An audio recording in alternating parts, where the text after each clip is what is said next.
Hi friends, welcome to my channel. അപ്പോൾ ഇന്ന് ഞാൻ വന്നിരിക്കുന്നത് ഗോതമ്പൊടിയും മുട്ടയും വെച്ചിട്ട് വളരെ പെട്ടെന്ന് തയ്യാറാക്കിയെടുക്കാൻ പറ്റുന്ന ഒരു പലഹാരത്തിൻ്റെ റെസിപ്പി ആയിട്ടാണ്. നമുക്ക് ബ്രേക്ക്ഫാസ്റ്റ് ആയിട്ടോ ഈവനിങ് സ്നാക്സ് ആയിട്ടോ അല്ലെങ്കിൽ ഡിന്നറായിട്ടോ കുട്ടികൾക്ക് ടിഫിനിലോ ഒക്കെ കൊടുത്തു വിടാവുന്നതാണ്. അപ്പോൾ ഉറപ്പായിട്ട് നിങ്ങളത് ട്രൈ ചെയ്ത് നോക്കുക. വീഡിയോ സ്കിപ്പ് ചെയ്യാതെ ഫുള്ളായിട്ട് കാണുക കേട്ടോ. വളരെ ഈസിയാണ്, വളരെ കുറച്ച് ചേരുവകൾ മാത്രമേ ഇതിന് യൂസ് ചെയ്യുന്നുള്ളൂ. അപ്പോൾ അതിനായിട്ട് ഞാനിവിടെ ഒരു പാത്രത്തിലേക്ക് 1 കപ്പ് ഗോതമ്പ് പൊടി ചേർത്ത് കൊടുത്തിട്ടുണ്ട്. അതിൻ്റെ കൂടെ തന്നെ 1 കപ്പ് അളവിൽ മൈദയാണ് ചേർത്ത് കൊടുക്കുന്നത്. അപ്പോൾ മൈദയ്ക്ക് പകരം നിങ്ങൾക്ക് ഗോതമ്പ് പൊടി മാത്രം വെച്ചിട്ട് ചെയ്യാം. ഗോതമ്പ് പൊടി ഒഴിവാക്കിയിട്ട് മൈദ മാത്രം വെച്ചിട്ട് ചെയ്യാം കേട്ടോ. അതൊക്കെ ഓരോരുത്തരുടെ ഇഷ്ടത്തിനനുസരിച്ച് ചെയ്യാവുന്നതാണ്. അപ്പോൾ ഞാനിവിടെ 2 കപ്പ് പൊടിയാണ് ഇട്ട് കൊടുത്തിട്ടുള്ളത്.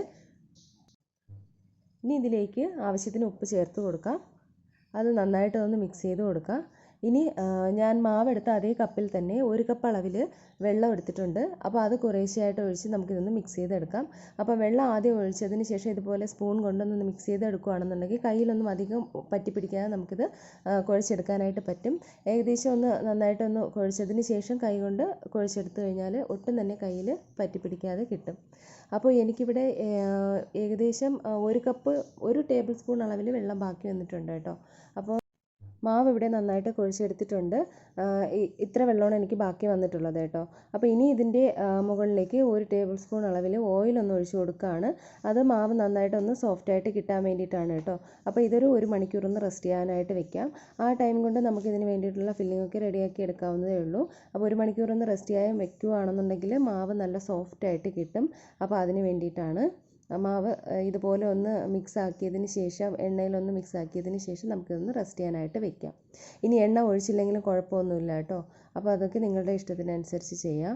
അപ്പോൾ ഇനി ഞാനിവിടെ ഇതിനായിട്ട് കുറച്ച് പച്ചക്കറികൾ എടുത്തിട്ടുണ്ട്. ഒരു വലിയ സവാളയും ക്യാരറ്റും ക്യാപ്സിക്കം എടുത്തിട്ടുണ്ട്. അപ്പോൾ ക്യാപ്സിക്കം ഇല്ലാന്നുണ്ടെങ്കിൽ ഒഴിവാക്കാം. പകരം നിങ്ങൾക്ക് ക്യാബേജ് ചേർക്കാം, ബീൻസ് ചേർക്കാം. നിങ്ങൾക്ക് ഇഷ്ടമുള്ള വെജിറ്റബിൾസ് ഒക്കെ ഇതിലേക്ക് ചേർക്കാവുന്നതാണ്. ഇതുപോലെ നീളത്തിലൊന്ന് നൈസായിട്ടൊന്ന് കട്ട് ചെയ്തെടുത്താൽ മാത്രം മതിയാകും. ഇനി ഞാനിവിടെ ഒരു പാനിലേക്ക് ഒരല്പം ഓയിൽ ഒഴിച്ച് കൊടുത്തിട്ടുണ്ട്. ഇനി ഇത് നമുക്ക് ഈ വെജിറ്റബിൾസ് ഇതിലേക്ക് ഇട്ട് കൊടുക്കാം. അപ്പോൾ നമ്മൾ സാധാരണ ഫില്ലിംഗ് ഒക്കെ തയ്യാറാക്കുന്നതിൽ നിന്ന് വ്യത്യസ്തമായിട്ട് അധികം ചേരുവകളൊന്നും ഇല്ലാതെ തന്നെ വളരെ പെട്ടെന്ന് തന്നെ തയ്യാറാക്കി എടുക്കുന്ന ഒരു പലഹാരമാണിത്. മസാലപ്പൊടികളൊന്നും നമ്മൾ ഇതിൽ അധികമായിട്ട് യൂസ് ചെയ്യുന്നില്ല. അപ്പോൾ കുട്ടികൾക്കൊക്കെ കൊടുക്കാനായിട്ട് നല്ലൊരു ഹെൽത്തി ആയിട്ടുള്ളൊരു റെസിപ്പി തന്നെയാണ് കേട്ടോ. നിങ്ങൾക്ക് ഓയിൽ ഒഴിവാക്കാൻ ഞാൻ ആദ്യമേ പറഞ്ഞിട്ടുണ്ടായിരുന്നു. മാവ് നനച്ച് വെച്ചതിന് ശേഷം നിങ്ങൾക്ക് അതിൽ ഓയിൽ ഒഴിച്ചില്ലെങ്കിലും കുഴപ്പമൊന്നുമില്ല കേട്ടോ. അപ്പോൾ ഈ വെജിറ്റബിൾസ് നമ്മൾ അധികം നേരം ഒന്നും വഴറ്റിയെടുക്കേണ്ട ആവശ്യമില്ല. 1 മിനിറ്റ് അതിൻ്റെ ആ ഒരു പച്ച ഒന്ന് മാറിയിട്ട് ചെറുതായിട്ടൊന്ന് സോഫ്റ്റായിട്ട് കിട്ടിയാൽ മതി. വെജിറ്റബിൾസ് ഇട്ട ഉടനെ തന്നെ ഞാനിതിലേക്ക് ഒരു 1/2 ടീസ്പൂൺ അളവിൽ മുളക് പൊടിയും അതുപോലെ ഒരു 1/2 ടീസ്പൂൺ അളവിൽ കുരുമുളക് പൊടിയും ചേർക്കുന്നുണ്ട്. ഇനി ഇതിലേക്ക് വേറെ ഒന്നും തന്നെ ചേർക്കുന്നില്ല. ഉപ്പും കൂടി ചേർത്ത് കൊടുക്കാം. ബാക്കി മസാലപ്പൊടികളൊന്നും തന്നെ ചേർക്കുന്നില്ല. ഇഞ്ചി വെളുത്തുള്ളി പേസ്റ്റ് ചേർക്കുന്നില്ല. ജസ്റ്റ് ഇതൊന്ന് ഒന്ന് സോഫ്റ്റായിട്ട് കിട്ടിയാൽ മാത്രം മതിയാകും കേട്ടോ. അപ്പോൾ ഹൈ ഫ്ലെയിമിലിട്ട് ഒന്ന് ജസ്റ്റ് 1 മിനിറ്റ് ഒന്ന് ഇളക്കി കൊടുക്കുമ്പോൾ ഈ ഒരു രീതിയിലായി കിട്ടും. ഞാനിവിടെ ഗ്യാസ് ഓഫ് ചെയ്തിട്ടുണ്ട്. ഇനി ഞാനിവിടെ ഒരു ബൗൾ എടുത്തിട്ടുണ്ട്. അതിലേക്ക് ഞാനിവിടെ മുട്ട ചേർത്ത് കൊടുക്കുകയാണ്. അപ്പോൾ മുട്ട നിങ്ങളുടെ ഇഷ്ടത്തിനനുസരിച്ച് എടുക്കുക കേട്ടോ. ഞാനിവിടെ ഒരു 4 മുട്ട എടുത്തിട്ടുണ്ട്. അപ്പോൾ എടുത്ത ആ ഒരു പച്ചക്കറിക്ക് കറക്റ്റാണ് കേട്ടോ ഈ ഒരളവ്. ഇതിലേക്ക് ഒരല്പം കുരുമുളക് പൊടിയും ആവശ്യത്തിന് ഉപ്പും കൂടി ചേർത്ത് കൊടുക്കുക. നമ്മൾ വെജിറ്റബിൾസിൽ ആദ്യം ഉപ്പ് ചേർത്തിട്ടുണ്ട്. അപ്പോൾ അതനുസരിച്ചിട്ട് വേണം മുട്ടയിലും ചേർത്ത് കൊടുക്കാനായിട്ട്. വളരെ കുറച്ച് മതിയാകും കേട്ടോ. ഇനി ഇതിലേക്ക് കുറച്ച് മല്ലിയില കൂടി ചേർത്ത് കൊടുക്കുന്നുണ്ട്. മല്ലിയില ഇല്ലെങ്കിൽ കുഴപ്പമൊന്നുമില്ല, ഒഴിവാക്കാം. കറിവേപ്പില വേണമെന്നുണ്ടെങ്കിൽ കറിവേപ്പില ചേർക്കാവുന്നതാണ്. നന്നായിട്ടതൊന്ന് ബീറ്റ് ചെയ്ത് കൊടുക്കുക. നന്നായിട്ടതൊന്ന് ബീറ്റ് ചെയ്ത് കൊടുത്തതിന് ശേഷം ഈ ഒരു ടൈമിൽ നമ്മുടെ വെജിറ്റബിൾസ് ഒന്ന് തണുക്കാനായിട്ട് മാറ്റി വെച്ചിരുന്നാൽ മതി കേട്ടോ. ഫാനിൻ്റെ ചുവട്ടിലൊന്ന് വെച്ചിരുന്നാൽ മതി. പെട്ടെന്ന് തന്നെ ഒന്ന് തണുത്ത് കിട്ടും. കാരണം തണുക്കും മുമ്പേ നമ്മൾ ഈ വെജിറ്റബിൾസ് ഈ മുട്ടയിലേക്ക് ചേർക്കാൻ പാടില്ല. എങ്കിൽ മുട്ട ഒന്ന് വെന്ത് പോകും. അപ്പോൾ അതുകൊണ്ട് അത് തണുത്തതിന് ശേഷം നമുക്ക് ഈ വെജിറ്റബിൾ ഇതിലേക്ക് ഇട്ട് കൊടുക്കാം. അപ്പോൾ കുട്ടികൾക്ക് വെജിറ്റബിൾ കഴിക്കാനായിട്ട് താല്പര്യപ്പെടാത്ത കുട്ടികൾക്കൊക്കെ ഈ ഒരു രീതിയിൽ ഉണ്ടാക്കി കൊടുക്കുക കേട്ടോ. വളരെ ടേസ്റ്റിയാണ്, നല്ല എളുപ്പമാണ്. നമുക്കിത് ടിഫിനിലൊക്കെ കൊടുത്തുവിടാം. അപ്പോൾ പ്രത്യേകിച്ച് വേറെ കറികളൊന്നും തന്നെ വേണ്ടി വരത്തില്ല. ഈ വെജിറ്റബിൾസ് തന്നെ ആയാലും നമ്മൾ അധികം മസാലപ്പൊടികളൊന്നും ചേർക്കാതെ തന്നെ ഒന്ന് വഴറ്റിയെടുത്തിട്ടുള്ളതാണ്. അതുകൊണ്ട് തന്നെ നല്ല ഹെൽത്തിയുമാണ് കേട്ടോ. അപ്പോൾ ഈ വെജിറ്റബിൾസ് ഞാൻ മൊത്തം അതിലേക്ക് ഞാൻ ഇട്ട് കൊടുത്തിട്ടുണ്ടായിരുന്നു. ഇനി നമുക്കത് നന്നായിട്ട് ഒന്ന് മിക്സ് ചെയ്തെടുക്കാം. അല്പം തിക്കായിട്ട് കിട്ടുകയാണെന്നുണ്ടെങ്കിൽ അത്രയും നല്ലത് കേട്ടോ. ഒരുപാട് ലൂസായിട്ട് മുട്ടയുടെ ആ ഒരു ഇത് ലൂസായിട്ടില്ലാതെ ഇതുപോലെ നല്ല തിക്കായിട്ട് കിട്ടുകയാണെങ്കിൽ അത്രയും നല്ലത്. അപ്പോൾ വെജിറ്റബിൾസ് എത്ര വേണോ നിങ്ങൾക്കതിൽ ഇട്ട് കൊടുക്കാവുന്നതേ ഉള്ളൂ കേട്ടോ. മാവ് നന്നായിട്ട് തന്നെ ഒന്ന് സോഫ്റ്റായിട്ട് വന്നിട്ടുണ്ട്. ഇനി ഞാൻ ഇതിൽ നിന്ന് കുറച്ച് ബോൾസ് ആയിട്ട് മാറ്റിയെടുക്കുന്നുണ്ട്. അപ്പോൾ ഞാൻ 2 കപ്പ് മാവിലാണ് ഇതിൽ നിന്ന് ബോൾസ് ആയിട്ട് എടുക്കുന്നത്. അപ്പോൾ അതായിട്ട് എനിക്കൊരു 6 പീസ് കിട്ടിയിട്ടുണ്ട്. അപ്പോൾ കറക്റ്റ് ആ ഒരു അളവിൽ തന്നെ എടുക്കുക കേട്ടോ. കാരണം ഇതൊരല്പം കട്ടിയായിട്ട് പരത്തിയിട്ടില്ല എന്നുണ്ടെങ്കിൽ ഫില്ലിംഗ് ഒക്കെ പുറത്ത് പോകാനുള്ള ചാൻസ് ഉണ്ട്. അപ്പോൾ ഈ ഒരു അളവിൽ തന്നെ എടുക്കാനായിട്ട് ശ്രദ്ധിക്കുക. ഇനി നിങ്ങൾക്ക് കൂടുതലായിട്ട് പലഹാരം വേണ്ടി വരുവാണ് എന്നുണ്ടെങ്കിൽ മാവൊക്കെ കൂടുതലായിട്ട് എടുക്കുക കേട്ടോ. അപ്പോൾ ഇതിനി ഒന്ന് പരത്തിയെടുക്കാം. അല്പം ഓയിലൊന്ന് പുരട്ടിയാണ് ഞാൻ പരത്തിയെടുക്കുന്നത്. അപ്പോൾ നിങ്ങൾക്ക് ഓയിലിന് പകരം ഗോതമ്പ് പൊടിയോ മൈദപ്പൊടിയോ ഇട്ട് പരത്തിയെടുക്കാവുന്നതാണ്, കുഴപ്പമൊന്നുമില്ല കേട്ടോ. അപ്പോൾ ഇതൊന്ന് കട്ടിയായിട്ടൊന്ന് പരത്തിയെടുക്കുക. സൈഡൊക്കെ നല്ല നൈസായിട്ട് പരത്തിയതിന് ശേഷം സെൻറ്ററിൽ അല്പം കട്ടിയായിട്ട് വെച്ചേക്കുക കേട്ടോ. കാരണം ആ ഒരു ഫില്ലിങ് ഇതിൻ്റെ സെൻറ്ററിൽ വെക്കാനുള്ളതാണ്. അപ്പോൾ നമ്മളിത് 6 ചപ്പാത്തിയും പരത്തിയെടുത്തതിന് ശേഷമാണ് ഇത് ഫില്ലിങ് വെക്കുന്നത്. കാരണം ഓരോന്നായിട്ട് പരത്തിയെടുത്ത് ഫില്ലിങ് വെക്കാനായിട്ട് നിൽക്കരുത്. കാരണം നമ്മളത് ലിക്വിഡായിട്ടുള്ള ഒരു ഫില്ലിങ്ങാണ് റെഡിയാക്കി വെച്ചിരിക്കുന്നത്.